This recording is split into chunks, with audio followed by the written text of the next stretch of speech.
Hello everyone, আসসালামু আলাইকুম। এটা আমার প্রথম ভিডিও। আমি এখন জাহাজে করে সেন্ট মার্টিন যাচ্ছি। সেন্ট মার্টিনে আমি স্কুবা ডাইভিং করব। তো স্কুবা ডাইভিং আপনি শুধুমাত্র সেন্ট মার্টিনে গিয়েই করতে পারবেন বাংলাদেশের মধ্যে। তো স্কুবা ডাইভিংয়ের ইন্টারেস্টিং মুহূর্তগুলো আমি আপনাদের সাথে শেয়ার করব।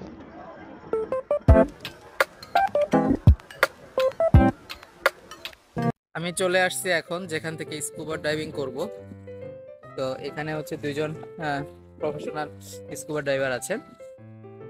তো প্রথমে হচ্ছে ওনারা আমাদের ট্রেনিং করাবেন, তারপরে আমরা স্কুবা ডাইভিং করব। প্রথমে আমি ওদের ড্রেসটা পরি। আমি শর্ট ড্রেস পরেছিলাম যেহেতু আমি দুপুর 12টায় নামছিলাম। তো এরপরে হচ্ছে ওরা আমাকে বেল্ট পরিয়ে দিচ্ছিল। বেল্টটা অনেক ভারী ছিল, যেটা পরার কারণে আমি সহজে দাঁড়াতে পারছিলাম না। এখন আমরা আই গ্লাভসটা পরিষ্কার করছিলাম যাতে আমরা সমুদ্রের নিচে খুব সুন্দরভাবে সবকিছু দেখতে পারি। এখন ওরা আমাকে অক্সিজেন সিলিন্ডারটা আমার কাঁধে বেঁধে দিচ্ছে। তো বেঁধে দেওয়ার পরে হচ্ছে ওরা আমাকে দাঁড়াতে বলেছিল, তো আমি দাঁড়াতে পারছিলাম না। তো ওরা হচ্ছে আমাকে ধরে তারপরে দাঁড়া করিয়েছে, কিন্তু আমি ফিল করতেছি যে এই জিনিসটা এত ভারী কেন। এই ভারী একটা জিনিস নিয়ে আমি সাগরে কিভাবে নামবো, আমি একটু ভয়ে ছিলাম। সবকিছু সেট আপ করা শেষ, এখন সাগরে ঝাঁপ দিব। আমাদের ট্রেনিং সেশন শুরু হলো। পানির নিচে কতক্ষণ থাকতে পারতেছি অক্সিজেন নিয়ে সেটা দেখতেছে এবং আস্তে আস্তে আমাদের অভ্যাসটা বাড়াচ্ছে। আমি বেশিক্ষণ থাকতে পারতেছিলাম না, প্যানিক হয়ে যাচ্ছিলাম একটু। তো উনি খুব সুন্দর করে আমাকে রিল্যাক্স করছেন এবং আমাকে বুঝাচ্ছেন যে পানি থেকে ওঠার সময় আমি কিভাবে উঠবো, সোজা না উঠে একটু ঘুরে ওঠার জন্য, তাহলে আমার জন্য ইজি হবে ওঠা। এবং আমাকে খুব সুন্দর করে ব্রিফ করছিলেন যে আমি পানির নিচে কি কি সাইন ইউজ করব, সাইন ইউজ করে এবং আমার মনের ভাব প্রকাশ করব, যেহেতু আমি পানির নিচে কথা বলতে পারবো না। তো সেই বিষয়ে আমাকে খুব সুন্দর দিক নির্দেশনা দিচ্ছিলেন যাতে আমি পানির নিচে বিপদে না পড়ি, উনি যেন খুব সহজে আমার মনের ভাবটা বুঝতে পারেন। এবং আবার হচ্ছে আমাকে দেখানো হচ্ছে যে আমি কতক্ষণ পানির নিচে থাকতে পারি। তো আমি মোটামুটি সাঁতার কাটছিলাম, উনি খুব সুন্দর করে আমাকে ধরে ধরে সবকিছু বুঝাচ্ছিলেন। নিচে ঘুর অনেক জোস, এখনো নিচে যেতে পারি নাই কারণ খুব বেশি সময় থাকতে পারতেছি না। প্রথমবার নামলাম, কখনো অক্সিজেন শ্বাস নেওয়া হয় নাই।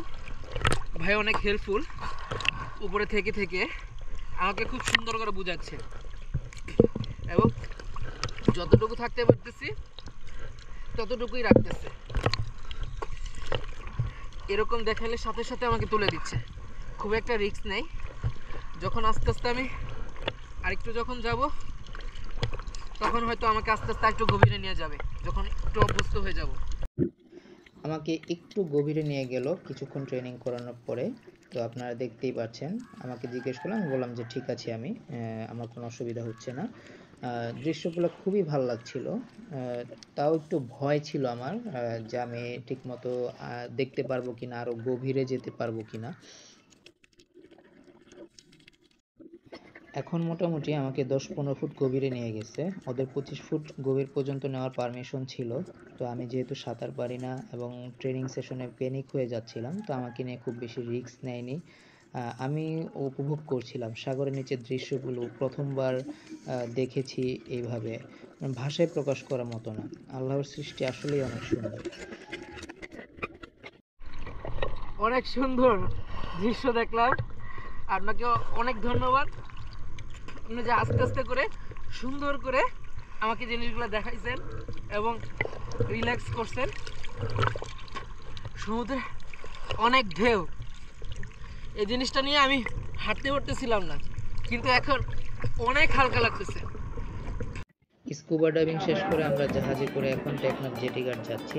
সেন্ট মার্টিন ভবনটা খুবই সুন্দর ছিল, আর জাহাজের এই দৃশ্যগুলা অসাধারণ, ভাষায় প্রকাশ করার মতো না। আল্লাহর সৃষ্টি আসলেই অনেক সুন্দর। তো আজকের ভিডিও এখানেই শেষ হচ্ছে। সবাই ভালো থাকবেন, সুস্থ থাকবেন। আল্লাহ হাফিজ।